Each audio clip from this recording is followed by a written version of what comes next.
Hey, what's up everybody? Thank you so much for clicking my video. My name is Adrian and welcome to Apex. Here I have my two Chrysler Crossfires. Today I'm going to bring you a comparison video of the two, why I love them and why you should consider buying one.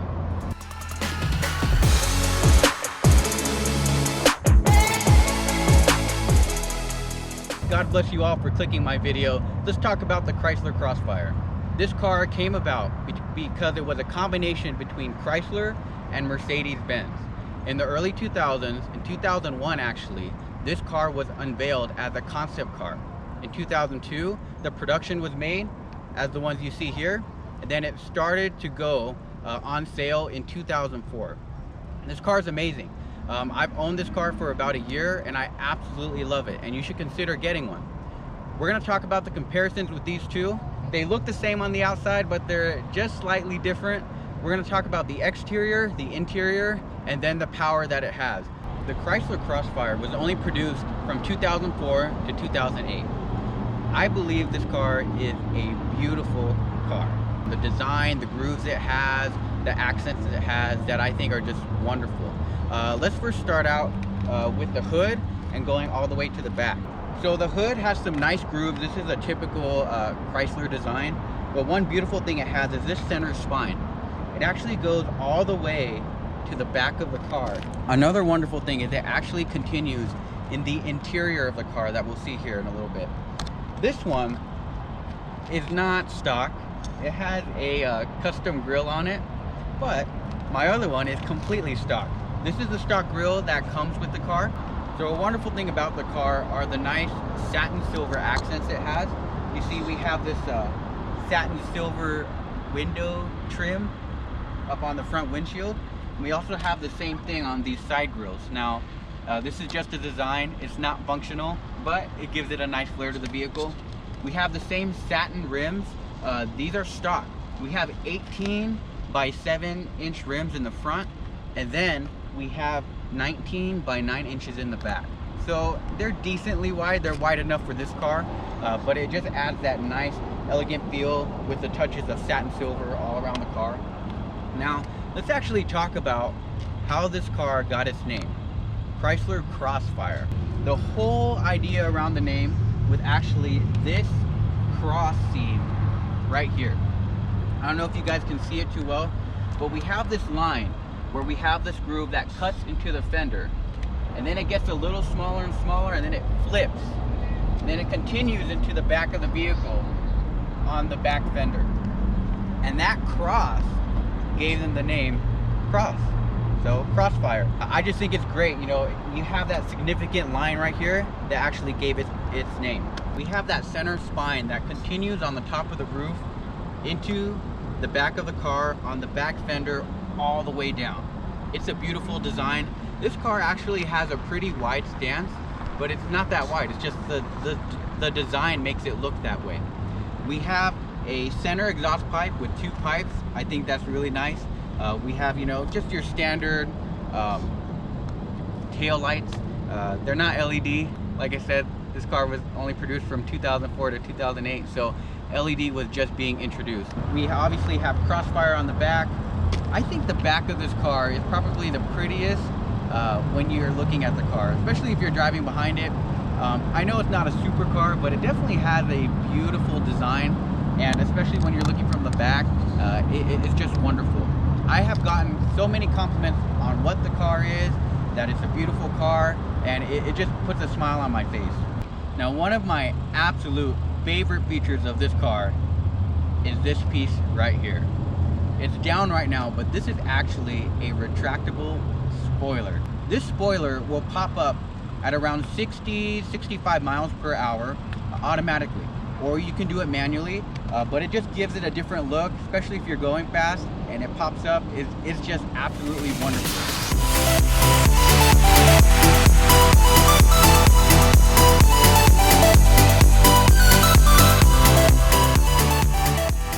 This car comes stock with dual center pipe, which is pretty nice. Now it's not the best sounding car, but the design is definitely really cool. It has, you know, a decent little rumble to it.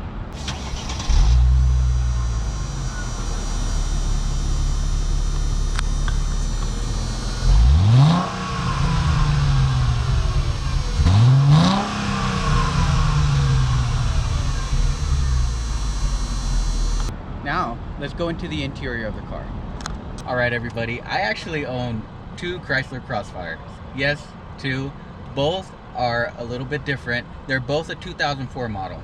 This one is the automatic, the 5-speed automatic with the red cedar interior. This is really the reason why I picked up this car. Was I wanted to add some flair to the vehicle in the interior, so I got the red one. Not only does the center spine go from the dash all the way to your center console, but it actually is on the roof of the car.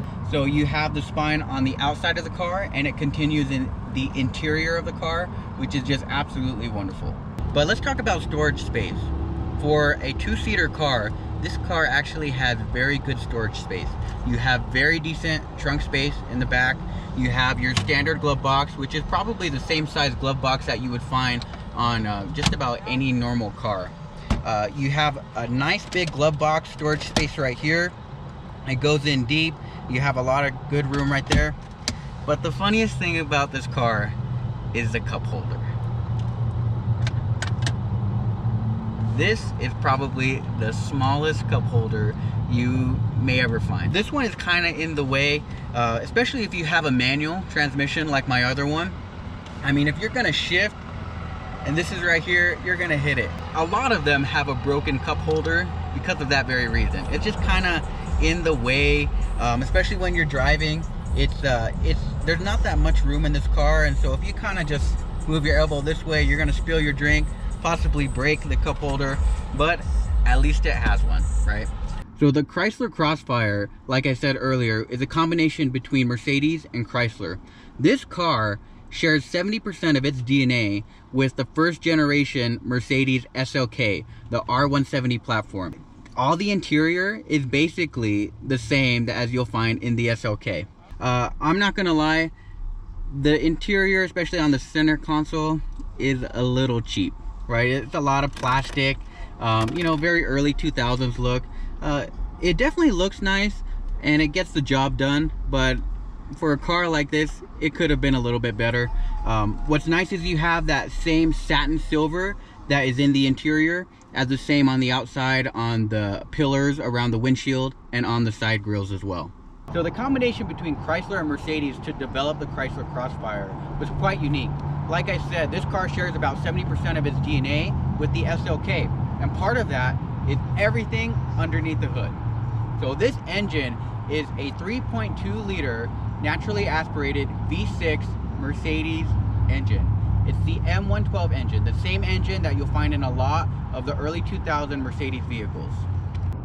Now, if you guys don't believe me that this car shares most of its components with Mercedes, it literally says Mercedes-Benz right here on the air intake tube with the Mercedes symbol. And you can find that symbol on multiple components in the vehicle.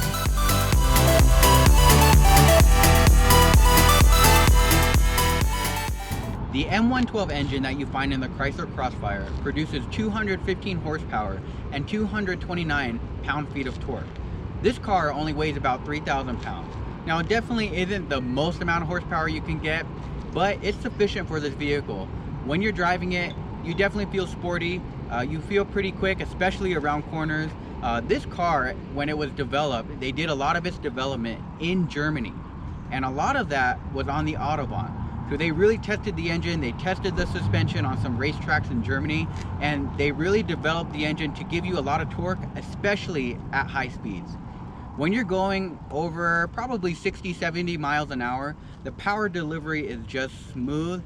The top speed of the coupe version of the Chrysler Crossfire was 155 miles an hour, and it can go 0 to 60 in 6.3 seconds.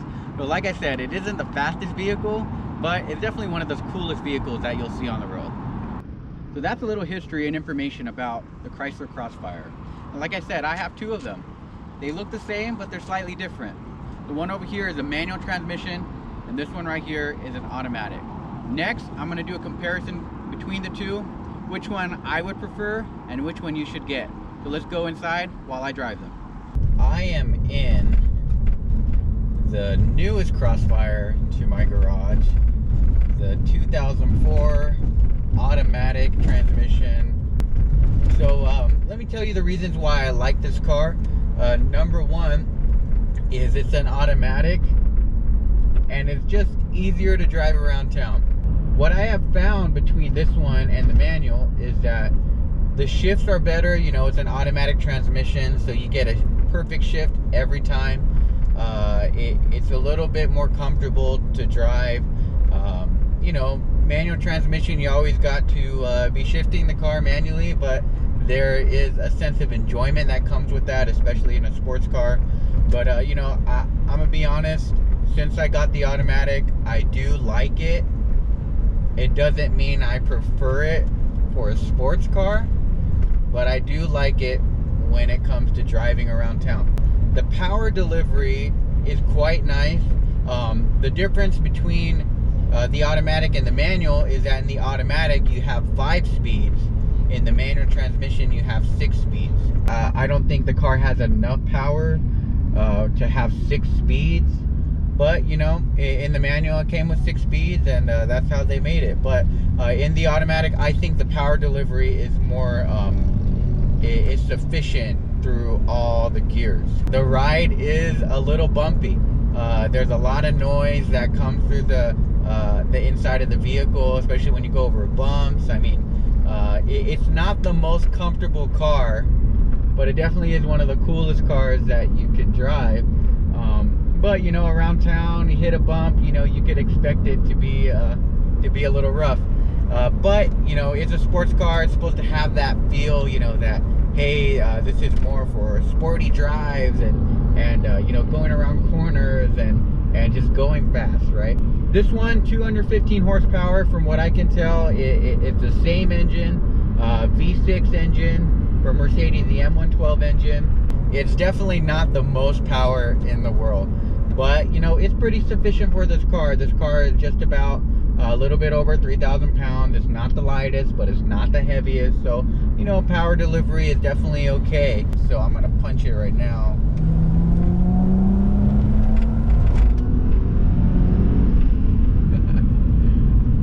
Oh, that wasn't too bad. Yeah, I mean, it kicks you back. It's not slow by any means. But where this car really shines is on the corners. You can brake late.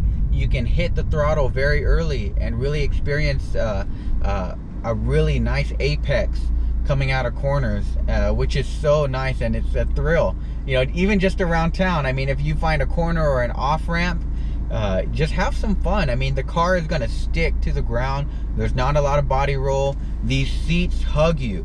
I mean, for me, I guess I'm kind of wide chested, and so these seats really hug me, and they actually keep me in place. So I'm gonna go into second. I'm gonna manually shift the automatic.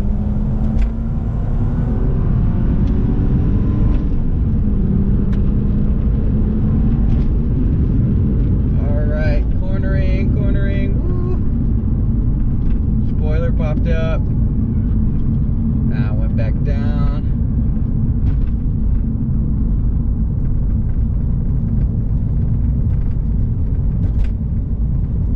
Dang, so you could really feel that, like how it just hugs the ground. It's just so nice. So now I'm gonna manually shift it.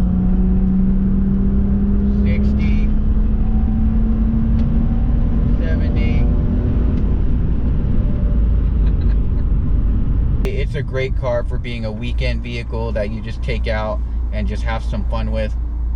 The automatic transmission is pretty nice and smooth all the way around. Really, you know, this is a great car to have. So next up, we are going to go into the manual transmission. All right, everybody, I am now in my 2004 manual transmission Chrysler Crossfire. So this is the OG. This is the first one I bought. The manual transmission is definitely the most fun. I mean, you definitely have a sensation of complete control when you drive a manual transmission, and in this car, it's just so much fun. I mean, you could time it perfectly. Once you get used to the car, every shift you could definitely time perfectly. Around the corner, you could downshift when you want. In the automatic, there is a delay, especially when you hit the throttle, there is a delayed response, because sometimes it'll be in 5th gear and you're only going about 35 miles an hour and you really want to punch it. You're gonna get maybe about a second or two delay on the reaction time. And to me, that's kind of a downfall on that vehicle.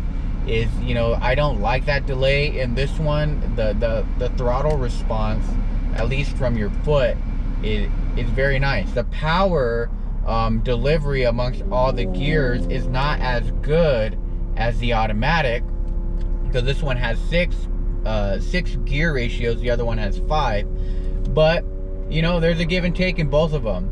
Both of them are fun, but I'm gonna have to say that the manual transmission is definitely the most fun.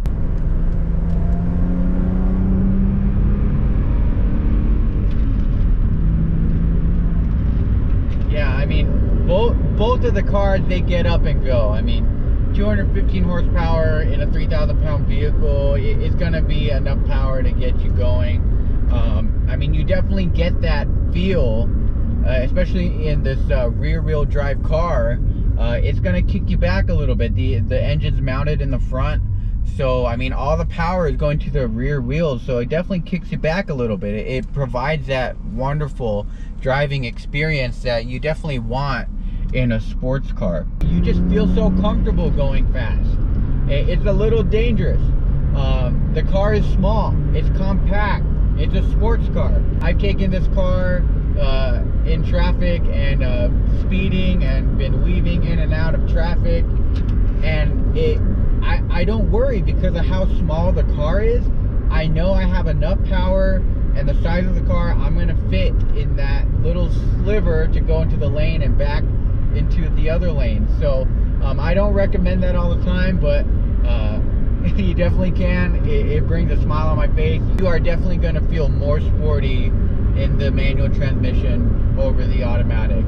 Around town, automatic is better for convenience, but if you really want to feel sporty, you get the manual transmission. So I'm going to hit this corner right now. I'm going to downshift. I'm going about 50 miles an hour on an off ramp. Let's see how the car hugs the ground. Oh yeah, and the seat is hugging my body. I mean, I'm not even holding my body from going to the left. The seat is doing it for me. I'm going about 50. Oh, downshift.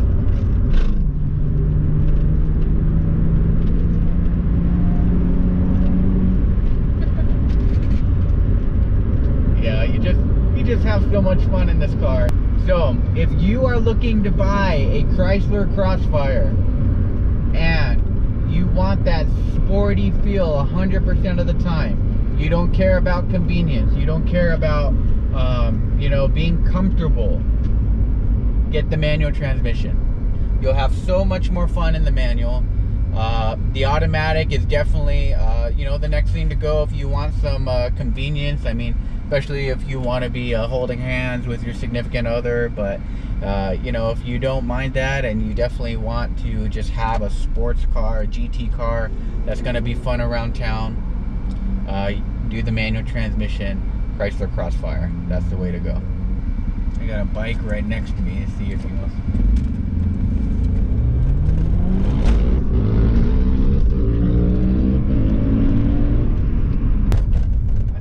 To that bike. Yeah, 215 horsepower is not going to get you off the line that quick, but that's okay.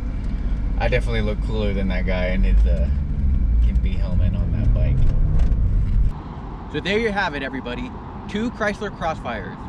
They're similar, but different in their own unique ways. I absolutely love this car. And if you're looking for a nice sports car that isn't going to break the bank, you should definitely consider the Chrysler Crossfire. Thank you so much for watching. My name's Adrian. God bless, and this is Apex.